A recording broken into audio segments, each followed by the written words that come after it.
সুপ্রিয় অনার্স চতুর্থ বর্ষের শিক্ষার্থীরা, আসসালামু আলাইকুম। আশা করি তোমরা সকলেই ভালো আছো। আজকে আমার এই অনলাইন ক্লাসে তোমাদের স্বাগত জানাচ্ছি। আমি আফতাবুন নাহার, সহকারী অধ্যাপক, অর্থনীতি বিভাগ, ঢাকা কলেজ। আমি তোমাদের আগের ক্লাসগুলোতে অনার্স চতুর্থ বর্ষে শিল্প অর্থনীতি বিষয়ে দ্বিতীয় অধ্যায় থেকে আলোচনা করেছিলাম। আজও দ্বিতীয় অধ্যায় থেকে আরও কিছু বিষয় নিয়ে আলোচনা করব। তাহলে চলো আমরা আমাদের মূল ক্লাসে ফিরে যাই।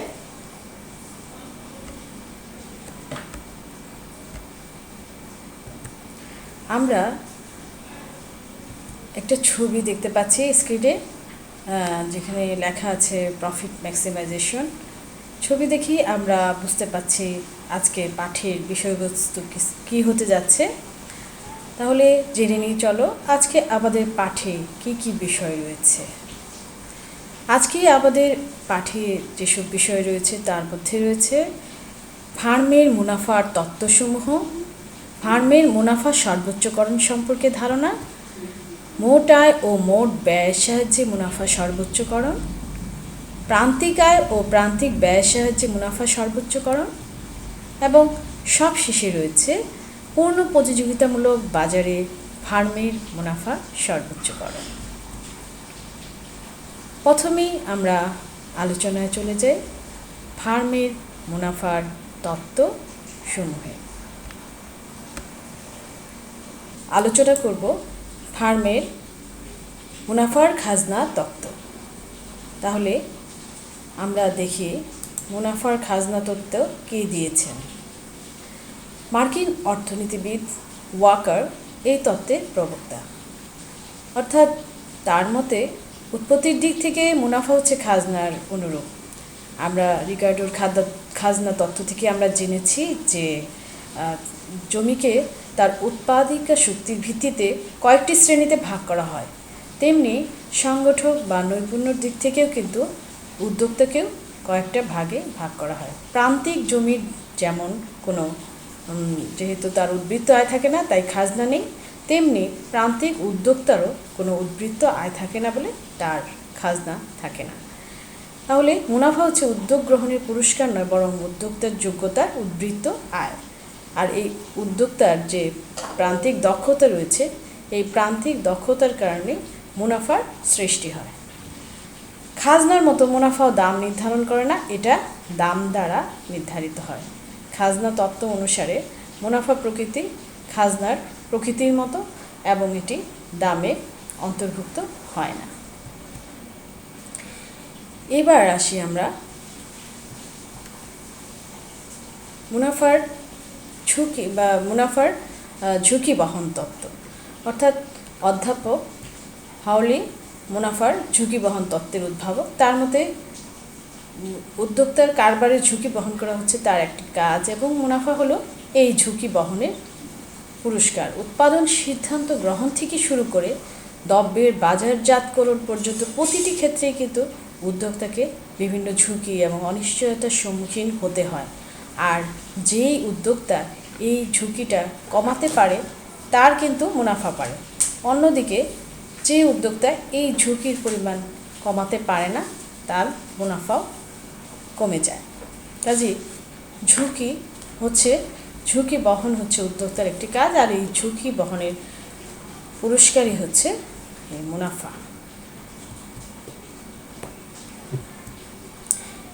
এবার আমরা দেখি মুনাফার মজুরি তত্ত্ব।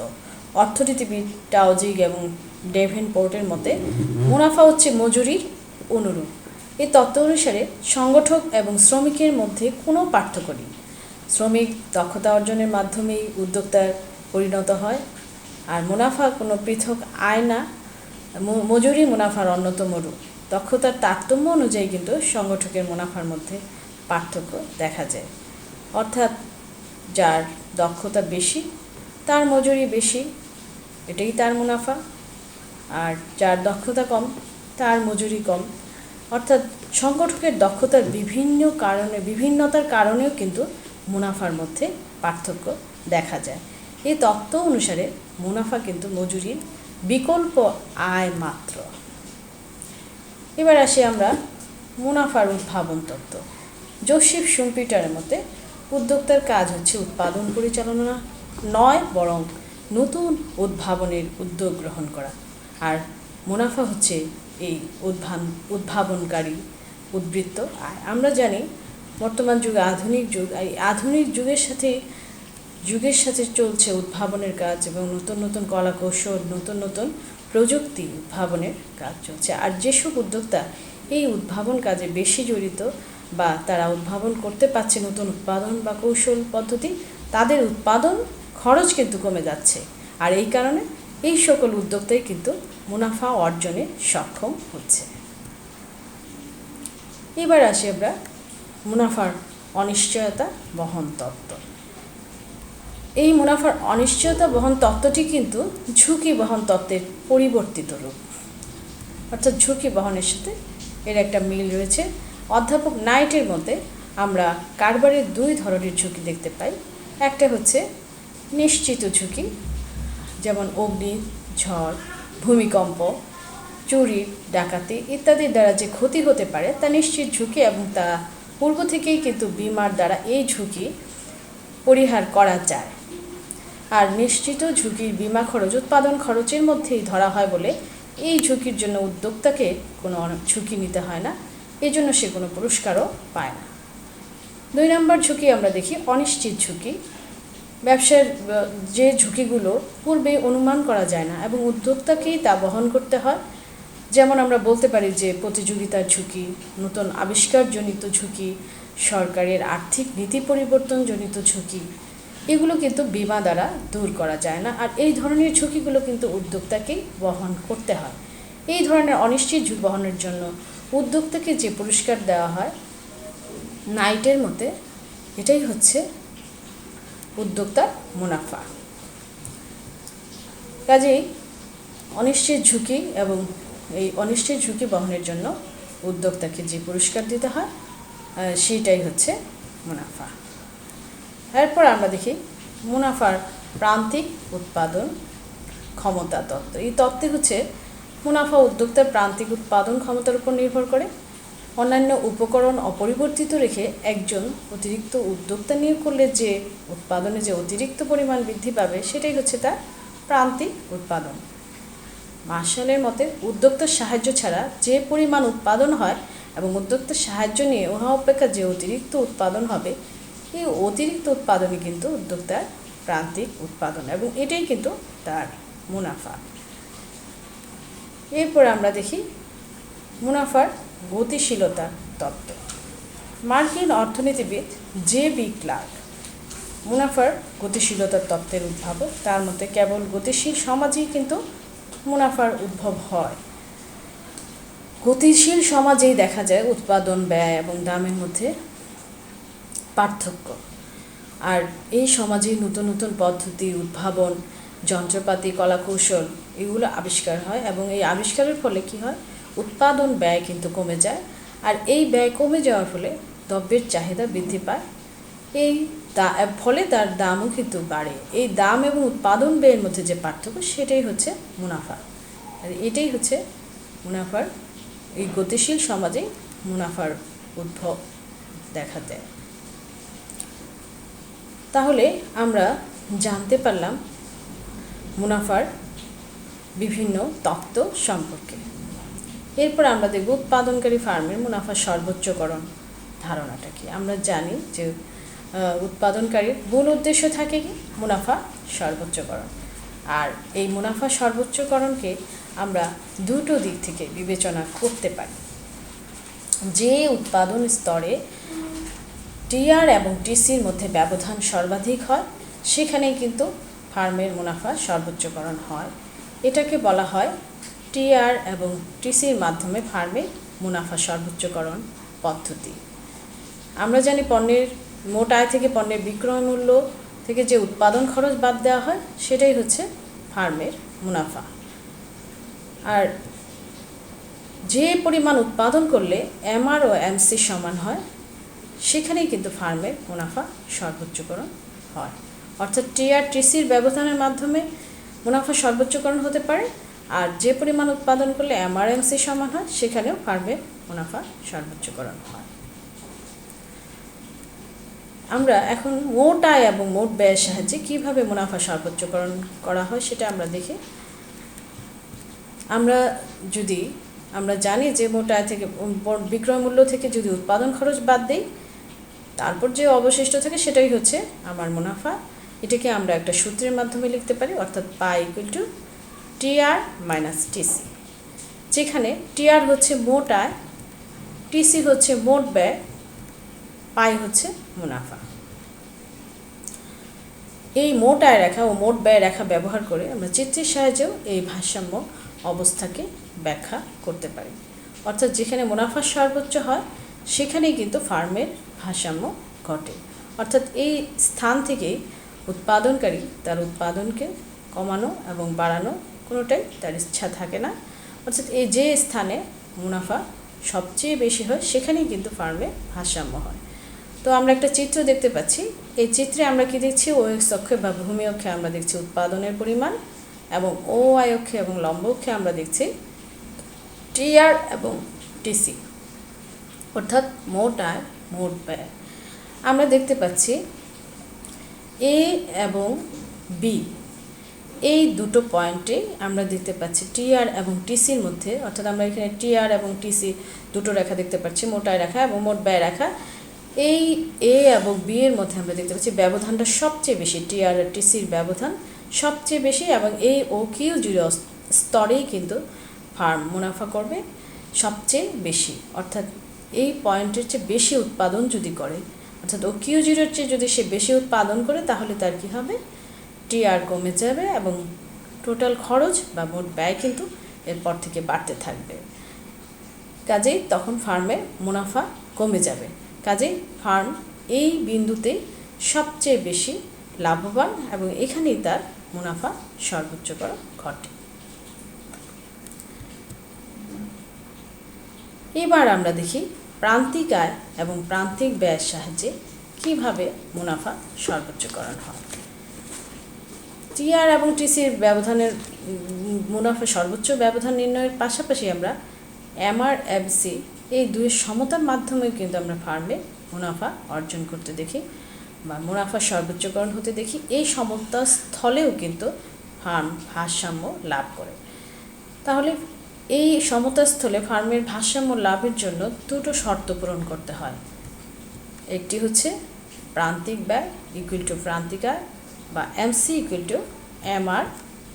দ্বিতীয়টি হচ্ছে এমসি রেখা এমআর রেখাকে নিচের দিক থেকে ছেদ করে। এই দুটো, অর্থাৎ এমসি রেখার ঢাল গ্রেটার দেন এমআর রেখার ঢাল। এখানে কিন্তু ফার্ম মুনাফা সর্বোচ্চকরণ করে, অর্থাৎ এই স্থানে ফার্মের ভারসাম্য আমরা একটা চিত্রের মাধ্যমে দেখি। তাহলে দেখি যে এখানে চিত্রটিতে দেখতে পাচ্ছি যে ও এম ওয়ান এবং ও এম এবং ও এম ওয়ান, আমরা ও এক্স অক্ষে দেখতে পাচ্ছি উৎপাদনের পরিমাণ, ও ওয়াই অক্ষে যথারীতি রেভিনিউ এবং কস্ট বা আয় বা খরচ দেখতে পাচ্ছি। ও এম ওয়ান উৎপাদন স্তরে কিন্তু আমরা দেখতে পাচ্ছি এমসি ইকুয়াল টু এমআর এই বিন্দুতে। এই স্থলে ফার্মের যে ভারসাম্যের শর্ত সেটা পূরণ হয়েছে, এমসি ইকুয়াল টু এমআর, কিন্তু এই জায়গায় কিন্তু ফার্ম ভারসাম্য লাভ করতে পারেনি। ফার্ম ভারসাম্য লাভ করেছে ও এম ওয়ান স্তরে, উৎপাদনের ও এম ওয়ান স্তরে। এখানে ও বি বিন্দুতে ফার্ম ভারসাম্য লাভ করেছে, কারণ এখানেও কিন্তু MC equal to MR. Farm যদি এই বিন্দুতে ভারসাম্য লাভ করতো বা এই বিন্দুতে তার লাভ বেশি হতো, তাহলে কিন্তু সে আর বি বিন্দুতে যেত না। কিন্তু এখানে দেখা যাচ্ছে যে এই বিন্দুতে ফার্ম যখন এমসি ইকুয়াল টু এমআর হওয়ার পরেও ফার্ম যদি উৎপাদন বাড়ায়, তাহলে তার এমসি কমে আসে, অর্থাৎ প্রান্তিক খরচ কম হয় এবং তার আয় বেশি থাকে, প্রান্তিক আয়। এই জন্য সে ফার্ম বাড়াতে বাড়াতে এমন একটা স্তরে আসে, অর্থাৎ ও এম ওয়ান স্তরে। এই স্তরে ফার্ম কিন্তু তার এমসি ইকুয়াল টু এমআর সমান হয় এবং এই স্থলে ফার্ম ভারসাম্য লাভ করে। কিন্তু এর পরে যদি ফার্ম উৎপাদন করে, তাহলে কিন্তু তার লোকসান হবে, অর্থাৎ তার এক্ষেত্রে প্রান্তিক ব্যয় বেড়ে যাবে এবং প্রান্তিক আয় কমে যাবে। কাজেই ফার্ম এ থেকে বি বিন্দু বেশি প্রেফার করে, অর্থাৎ এখানেই তার মুনাফা সর্বোচ্চকরণ ঘটে এবং এই স্থানে ফার্ম ভারসাম্য লাভ করে। এইবার আমরা দেখি ফার্মের মুনাফা সর্বোচ্চকরণের যে গাণিতিক ব্যাখ্যা রয়েছে সেটা। আমরা জানি pi equal to TR minus TC, যেখানে আমরা পাইকে বলছি মুনাফা, টিআর হচ্ছে মোট আয়, টিসি হচ্ছে মোট ব্যয়। আর ফার্মের ভারসাম্যের প্রথম শর্ত অনুসারে মোট মুনাফা অপেক্ষকের প্রথম অন্তরকরণের মান 0 ধরে আমরা পাই d pi by d q equal to dR by d q minus dC by d q equal to 0 যদি আমরা ধরি, তাহলে আমরা পাই dR by d q equal to dC by d q. তাহলে এখানে ডিআর বাই ডি কিউ হলো আমাদের মোট আয় রেখার ঢাল, আর ডিসি বাই ডি কিউ হলো আমাদের মোট খরচ রেখার ঢাল। তাহলে ফার্মের দ্বিতীয় শর্তানুসারে আমরা কী পাই, মোট মুনাফা অপেক্ষকের দ্বিতীয় অন্তরকরণের মান কিন্তু এক্ষেত্রে ঋণাত্মক হবে, অর্থাৎ d square pi by d q square equal to আমরা d square R by d q square minus d square C by d q square smaller than 0, অর্থাৎ d square R by d q square smaller than d square C by d q square. তো আমরা দেখলাম গাণিতিক ব্যাখ্যা। এখন আমরা দেখি একটা পূর্ণ প্রতিযোগিতামূলক বাজারে একটি ফার্মে কিভাবে মুনাফা সর্বোচ্চকরণ ঘটে। আমরা যদি একটা পূর্ণ প্রতিযোগিতামূলক বাজারের কথা চিন্তা করি, তাহলে এখানে আমরা যেহেতু দুটো শর্ত পড়লাম যে ফার্মের মুনাফা সর্বোচ্চকরণ কোথায় হয়, একটা হচ্ছে টিআর এবং টিসি সর্বোচ্চ ব্যবধান যেখানে, আবার এমআর এবং এফসি যেখানে সমান হয় সেই জায়গায়, অর্থাৎ এমসি রেখা এমআর রেখাকে নিজ দিক থেকে ছেদ করে উপরে উঠে। তাহলে আমরা তিনটি ক খ গ এই তিনটি চিত্রের মাধ্যমে ভূমি অক্ষে আমরা প্রত্যেক ক্ষেত্রে দেখি উৎপাদনের পরিমাণ দেখানো হয়েছে। ক চিত্রে লম্ব অক্ষে আমরা দেখছি আয় এবং ব্যয়, মোট আয় মোট ব্যয় ধরা হয়েছে, আর খ চিত্রে ধরা হচ্ছে প্রান্তিক আয় এবং প্রান্তিক ব্যয়, অর্থাৎ এখানে প্রান্তিক আয় এবং প্রান্তিক ব্যয় রেখা দেখা হচ্ছে এবং যথারীতি ভূমি অক্ষে ও কিউ বা উৎপাদনের পরিমাণ। এবং গ চিত্রে আমরা দেখতে পাচ্ছি মুনাফা রেখা, যেটাকে আমরা বলছি পাই, পাই দিয়ে চিহ্নিত করেছি। এখানে আমরা 4টে স্টেজ দেখতে পাচ্ছি উৎপাদনের, অর্থাৎ প্রথম স্তর যদি আমরা দেখি ও কিউ 1 স্তর, এই স্তরে আমরা দেখতে পাচ্ছি এখানে কিন্তু আমার প্রথম চিত্রে আমার কিউ 1 স্তরে আমার খরচ বেশি এবং এখানে কিন্তু আমার আয় কম, সেই অবস্থায় আমার দেখা যাচ্ছে যে মুনাফা কিন্তু এখানে ঋণাত্মক বা মাইনাসে রয়েছে, অর্থাৎ কে বিন্দুতে মাইনাস ঋণাত্মক মুনাফা রয়েছে। এরপরে ফার্ম কী করবে, উৎপাদন বাড়াতে থাকবে, উৎপাদন বাড়াতে বাড়াতে কিউ বিন্দুতে গিয়ে কিন্তু এখানে কিউ বিন্দুতে গিয়ে তার মুনাফা এবং উৎপাদন যেখানে এখানে কাট করেছে, এই অবস্থায় ফার্মের কিন্তু আর এবং সি অর্থাৎ মোট আয় এবং মোট ব্যয় সমান হচ্ছে।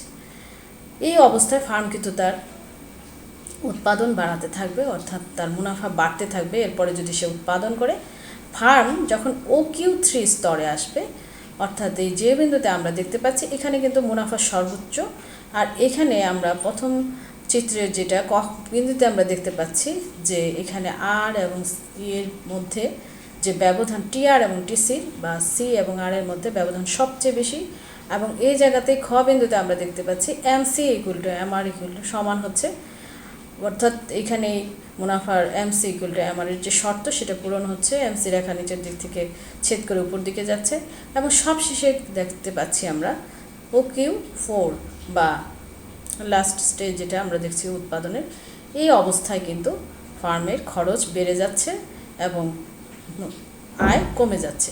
কাজেই ফার্ম কোন জায়গায় তাহলে উৎপাদন করবে, ফার্ম করবে ও কিউ 3 স্তরে, অর্থাৎ এই জায়গায় ফার্মের মুনাফা সবচেয়ে বেশি এবং খরচ কিন্তু সর্বনিম্ন। কাজেই ফার্ম এই স্থলে কিন্তু মুনাফা সবচেয়ে বেশি অর্জন করবে বা মুনাফা সর্বোচ্চ হবে। তাহলে আমরা দেখলাম যে একটা পুনর্বর্তিতামূলক বাজারে একটি ফার্মে কিভাবে মুনাফা সর্বোচ্চকরণ ঘটে। এবার আমরা দেখি ফার্মের মুনাফা সর্বোচ্চকরণ নীতি কী কী সীমাবদ্ধতা বা ত্রুটি রয়েছে। প্রথমে হচ্ছে মুনাফা পরিমাপের সমস্যা। ফার্মের যে আমরা জানি বিভিন্ন অর্থনীতিবিদ এবং হিসাবরক্ষকদের মধ্যে এই মুনাফা পরিমাপের ক্ষেত্রে ব্যাপারে কিন্তু মতভেদ রয়েছে। অনেকে মনে করেন যে যেহেতু ফার্মের মালিক এবং ব্যবস্থাপনা কর্তৃপক্ষ সরকারের কর ফাঁকি দেওয়ার জন্য তাদের প্রকৃত মুনাফা সম্পর্কে যে ধারণা সেটা কিন্তু সরকারকে দিতে চায় না, যার কারণে এই মুনাফা পরিমাপের সমস্যা হয়।